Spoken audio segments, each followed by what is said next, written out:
Hey everybody, it's Matt from RamseyVoice.com, and today's pre-show shout-out goes to Ashley Ann, who says, I can tell you genuinely care about helping others. This is definitely your passion. Ashley, you're exactly right. I absolutely love doing these videos to help out others. In order to get a pre-show shout-out, make sure that you leave a comment, subscribe, do all that crazy stuff. And make sure that you watch until the end, where I take 2 minutes to break down a technique that Billie Eilish is using in this very video.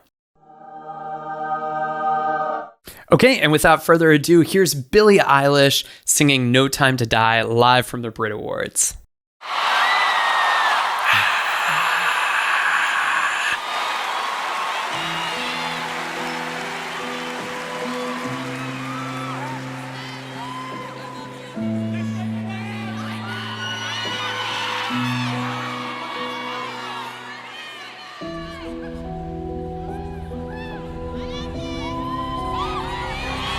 Oh, it's so pretty.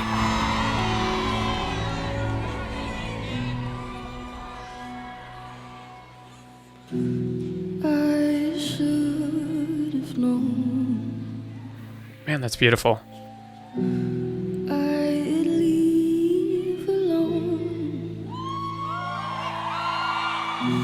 Just goes to show. Just so fragile. Just goes. The blood you bleed is just the blood you owe. In a low larynx. You owe. We were a pair, but I saw you there. Got the trademark James Bond horns in the background. Too much to bear. Nice. You were my life, but life is far away from fair. Was I stupid to love you? Was I reckless to help? We've got a harmony back there. Was it obvious to everybody else that I'd fall? Wow, it's so fragile. You were never on my side. I love that composer. That's oh gosh, I can't remember his name. So you got a high note of a D5 right there. There's just no time to die. Key of E minor.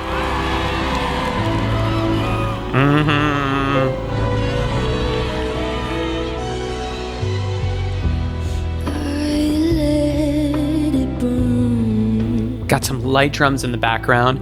Still very light, breathy phonation for Billie. My concern, My concern. faces from my past return. Another lesson yet to learn. Cool.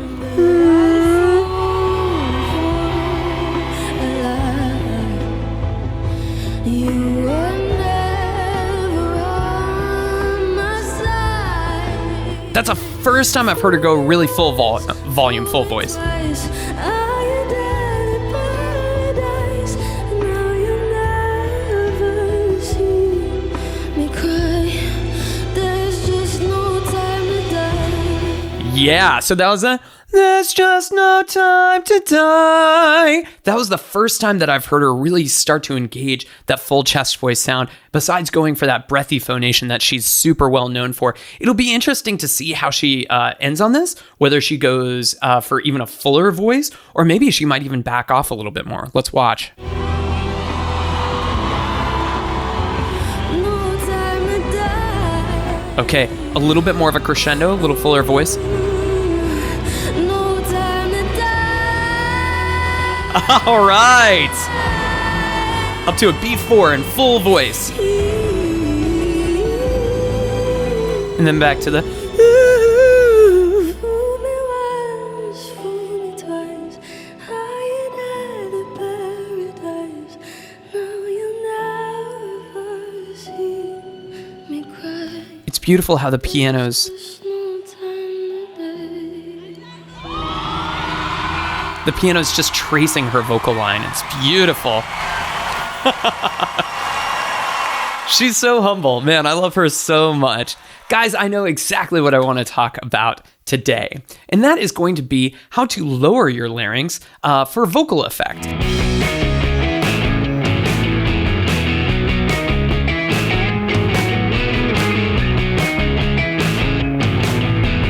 And what I mean by lowering your larynx means that basically your larynx, in case you're not familiar, is your voice box that contains your vocal cords. It's right here in the middle of your throat. Some people call it an Adam's apple, but basically its job is to house and secure the vocal cords, which are very, very important in helping you breathe and swallow and make noise. Now, one thing that you'll note about the larynx is that it tends to follow the pitch. So when we're singing up higher, the larynx tends to move up.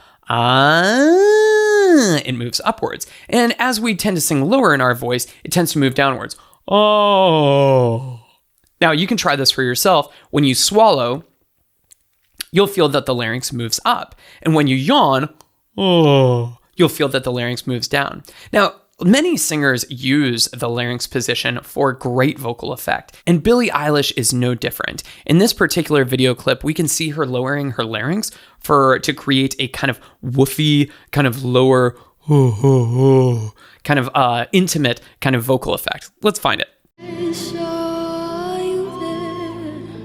So normal there.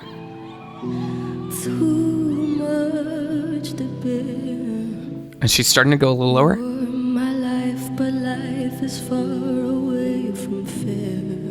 Yeah, from fair. And you can tell that that's adding just a little bit of that kind of like almost woofy kind of quality to the bottom part of her voice. And what's interesting about that is rather than from fair and keeping her larynx balanced, she's going for fair, which kind of adds a little bit of that kind of jazzy, almost ghostly kind of quality, woo kind of sound. So how do you actually lower your larynx when you're singing on lower notes? Well, one thing you can do is you can pretend to yawn a little bit. And we can try this on a vocal exercise. So for guys, we can try it on like a buh, like you're saying the word but with a little bit of that kind of woofy, kind of relaxed larynx feeling. And you can actually feel it with both of your fingers. So you can go ba ba ba ba ba ba ba ba ba. Ladies, we can try the same thing right here, like a ba ba ba ba ba ba ba ba ba. And again, that like little bit of kind of like that yawny kind of ghostly feeling, you can start to feather that into some of your lines, and it will really, really make them sound really, really interesting and really kind of draw the listener in. And as always, even when we're lowering your larynx on purpose, we want to make sure that we're doing that for effect and not just because that's the thing that your voice tends to do. As an example, in my voice as a higher tenor, once I sing down to like a B flat, my larynx just starts to drop on its own and the vocal tone is far from clear. However, if I were to add that as a vocal effect a little bit higher in my voice, you could tell that it'd be the same kind of woofy sound, but actually my voice stays together and bright. Ba, ba, ba, ba, ba. Big difference there. Guys, if you found this helpful, make sure that you like, comment, subscribe, do all that crazy stuff that you have to do. And if you've been wandering around lost in YouTube land trying to learn how to sing, maybe consider checking out my complete singing course, Master Your Voice, the only course to feature personal feedback from a 5-star singing coach and a proven system of exercises to improve your voice.